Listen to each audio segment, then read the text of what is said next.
Merhaba, Papatya Örgü Dünyası YouTube kanalıma hoş geldiniz. Bugün sizlerle beraber daha önce ördüğümüz hırkanın atkı modelini çalıştım. Umarım beğenirsiniz. Umarım ben de açıklayıcı bir şekilde anlatabilirim diyorum ve hemen atkımı anlatmaya başlıyorum. Arkadaşlar benim atkımın eni şöyle hemen burada ölçmek istiyorum. Ben biraz dar ördüm. 18 santim ideal ölçüler 20'dir arkadaşlar. 20-25 santim eni olması gerekiyor atkının. Ben biraz dar sevdiğim için dar ördüm. Boyu 1,5 metre arkadaşlar. Diğer sıralamalar hepsi videonun içerisinde olacaktır. Tek tek bilgi vereceğim arkadaşlar. Kullandığım tığ numarası ise 3 milimlik tığ kullandım. Ne kadar ip gitti derseniz 2 yumak siyahtan gitti.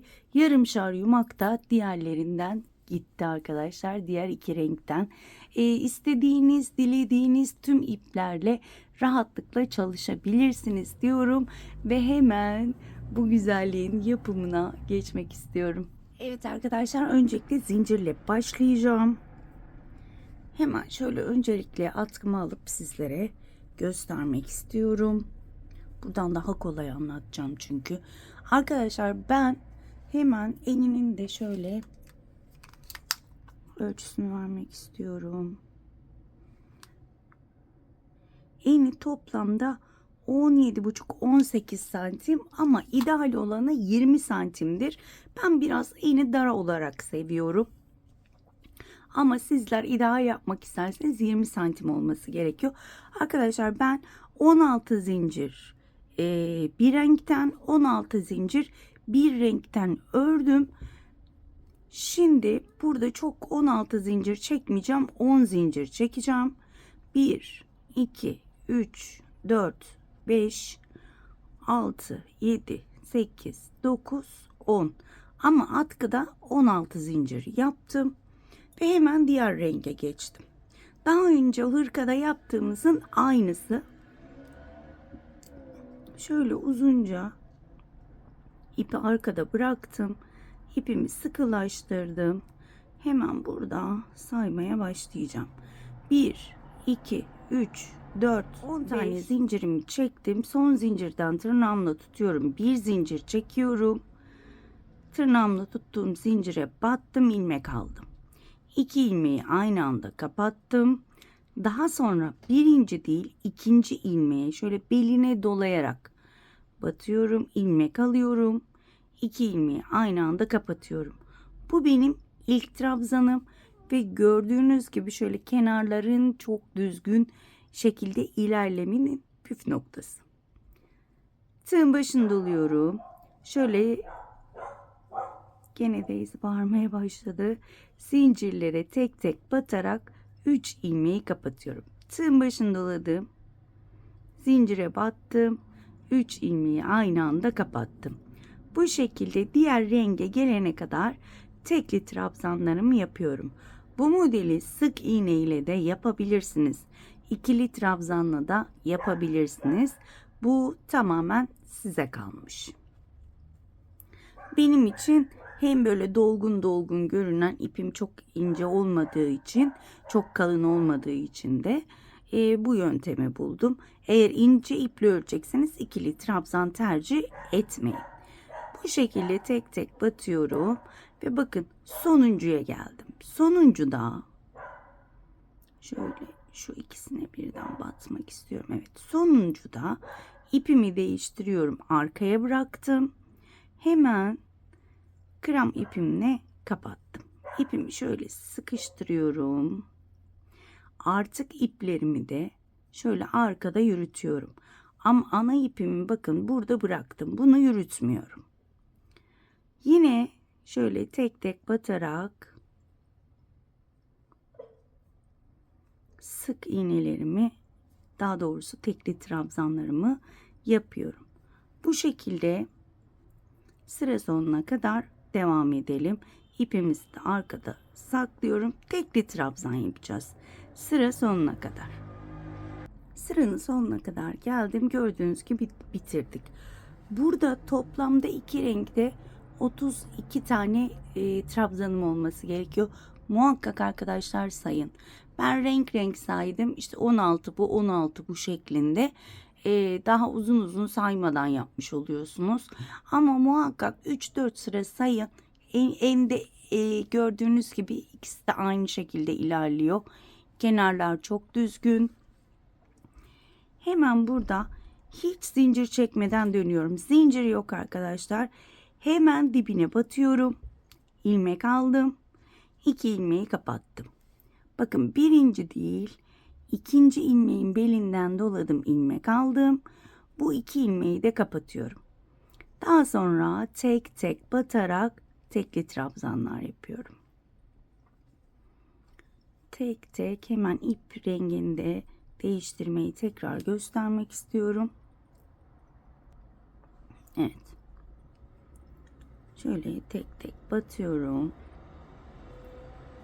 Normalde arkası da önü de aynı arkadaşlar. Birazdan yine göstereceğim. Arkası önü yok ama ben yine örerken arka ve ön olarak ayırıyorum.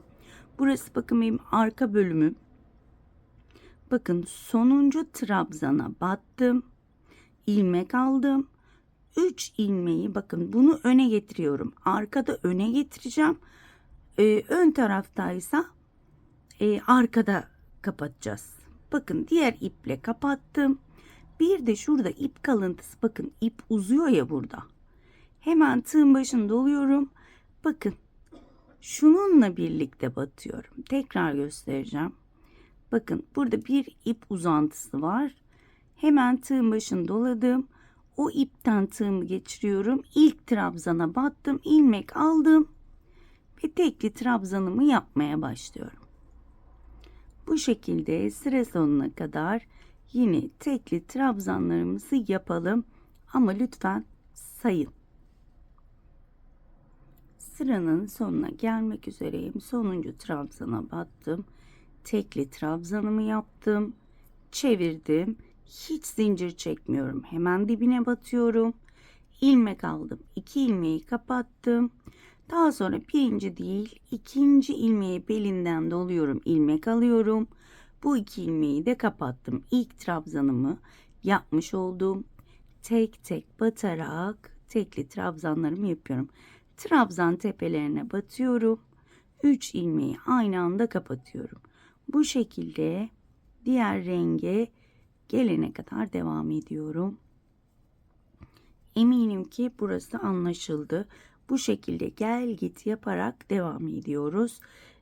Kaç sıra yapmak isterseniz ben bu şekilde 24 sıra yaptım arkadaşlar. Evet, bu şekilde hemen batıyorum. İlmek aldım. Bakın burası ön bölüm olduğu için arkada bunu bırakıyorum.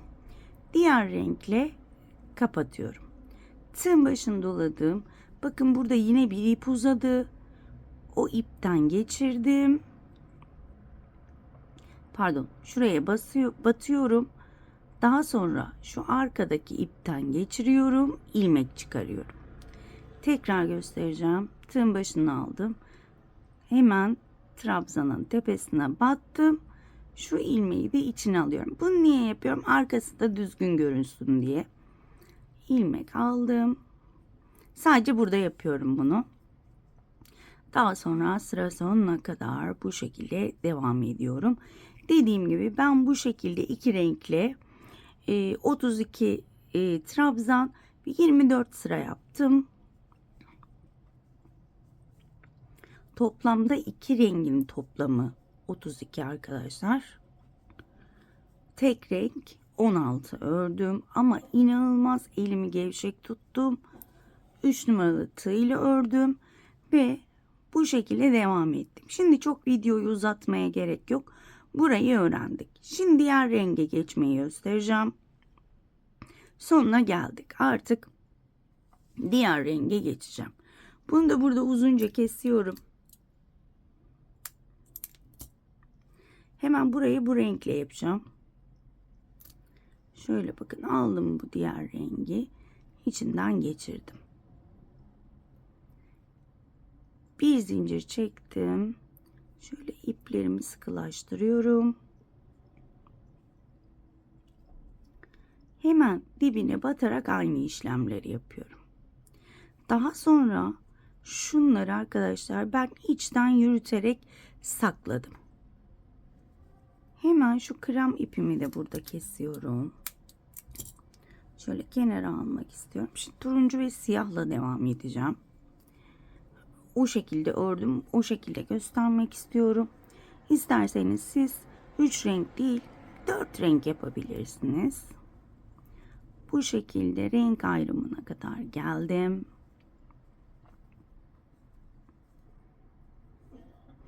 İnanılmaz kolay bir model ama geçişler benim çok hoşuma gitti. O yüzden bunu sizlerle paylaşmak istedim.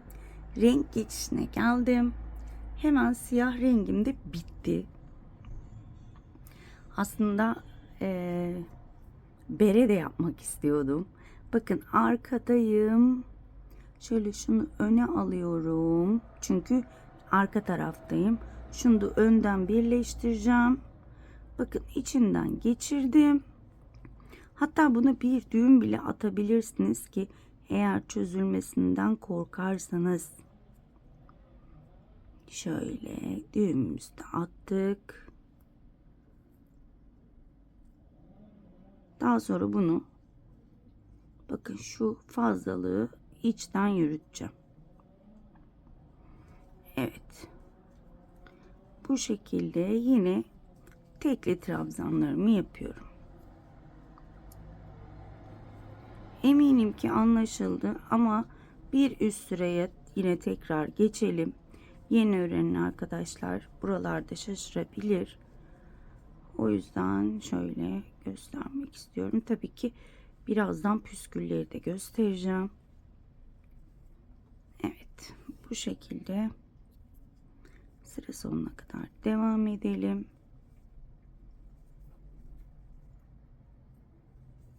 Evet. Döndüm. Hiç zincir çekmeden dibine battım. İlmek aldım. 2 ilmeği kapattım. Birinci değil, ikincinin beline dolayarak bir ilmek de aldım. 2 ilmeği kapattım. Daha sonra renk ayrımına kadar tek tek trabzan tepelerine batarak tekli trabzan yapıyorum. Bu kadar kolay model ve ben bunu 2 günde ördüm arkadaşlar. Biraz eğer elim hızlı olsaydı yani bir günde bitirirdim diye düşünüyorum. Çünkü ben hızlı örmeyi seviyorum. Siz sevmeyin, belinizi ağrıtmayın, yavaş yavaş örün. Bakın sonuncuya battım. Burası ön tarafım. Hemen ipimi arkada bırakıyorum. Bu önden ilmeğimi aldım. İpimi sıkıştırdım. Tığın başını doladım. Battım. Bakın. Hemen burada turuncu ipim var. Turuncu ipimden de geçirdim. İlmek aldım. Ve 3 ilmeği aynı anda kapattım. Ve tek tek bu şekilde batarak devam ediyorum. Eminim ki anlaşıldı. Bunu da öyle. Her iki rengi ben 24 sıra ördüm. 24 1,5 metre olana kadar. 1,5 metreye geçebilir. Çok önemli değil. Ama hani 24 sıraları tamamlayın. Yarım bırakmayın. Hoş durmayacaktır. Kısa olsun derseniz kısa olabilir ama dediğim gibi dikdörtgenleri yarım bırakmayın. 24 sıra bu şekilde direkt yapabilirsiniz. Şöyle hemen atkımı göstermek istiyorum. Bakın 24 sıra aynı renkle başladım. Aynı iki renkle başladım ve şöyle göstermek istiyorum. Aynı iki renkle de bitirdim. Hemen püsküllerine gelecek olursak bakın ben siyahları taktım. Turuncuları da beraber takalım istiyorum. Evet arkadaşlar şöyle aynı boyda kesilmiş aynı renkte iplerimden birini alıyorum. Şöyle ucumuz neredeydi? Hemen şöyle bakın şunu eşitliyorum. Hemen ilk trabzan tepesinden tığımı batırıp ilmeği içinden geçiriyorum. Şurayı eşitledim. Bakın 2 ilmeği şöyle ilmeğin içinden geçirdim. Sıkılaştırdım. Bu kadar. İnanılmaz kolay ama gerçekten bu püskülleri ben yapmayı seviyorum. Sizler başka püskül yöntemleri biliyorsanız onları da rahatlıkla uygulayabilirsiniz ya da püskülsüz kullanabilirsiniz. Hemen şöyle bu iplere bakarken arada baktım. Bir tane daha siyah ipim varmış ve evet, bereyi de örebileceğiz. Ama bereyi nasıl örelim diye size sormak istiyorum. Bir ressam beresi mi yapsak yoksa normal bere mi yapsak, ona karar veremedim. Benim aklımda çok güzel yine bu renkleri, bu 3 rengi kullanarak şöyle ressam beresi yapmak istiyorum ama bakalım sizler ne düşünüyorsunuz? Eğer yorumlar gelirse tabii ki önceliklerim yorumlar olacak. Yorumlarda belirtirseniz beni çok mutlu etmiş olursunuz. Evet, bu şekilde gördüğünüz gibi tek tek getiriyorum. Ben rengi rengine uygun olsun istedim. Şöyle sanki renklerden akıyormuş gibi olsun istedim. Bilmiyorum sizler ne düşünüyorsunuz? Ben bunları tamamlayıp hemen dönüyorum. Evet arkadaşlar, ben püsküllerimi taktım. Karşıdan buhar tutup elimizle düzeltiyoruz ve püskülleri istediğimiz şekilde, istediğimiz boyutlarda kesebiliyoruz. Henüz ben kesmedim ama şöyle düzgünce tutup aynı eşdeğer boyda kesmeyi düşünüyorum. Şöyle tekrar göstermek istiyorum atkımın güzelliğini. Ben gerçekten yine çok içime sine sine sizlerle birlikte güzel bir video çektiğime inanıyorum. Umarım açıklayıcı bir şekilde anlatabilmişimdir. Umarım sizler de beğenip en güzel günlerinizde örüp en güzel günlerinizde kullanırsınız diyorum ve bugünlük videomu bitiriyorum. Diğer videoda görüşmek dileğiyle. Kendinize çok iyi bakın. Hoşça kalın.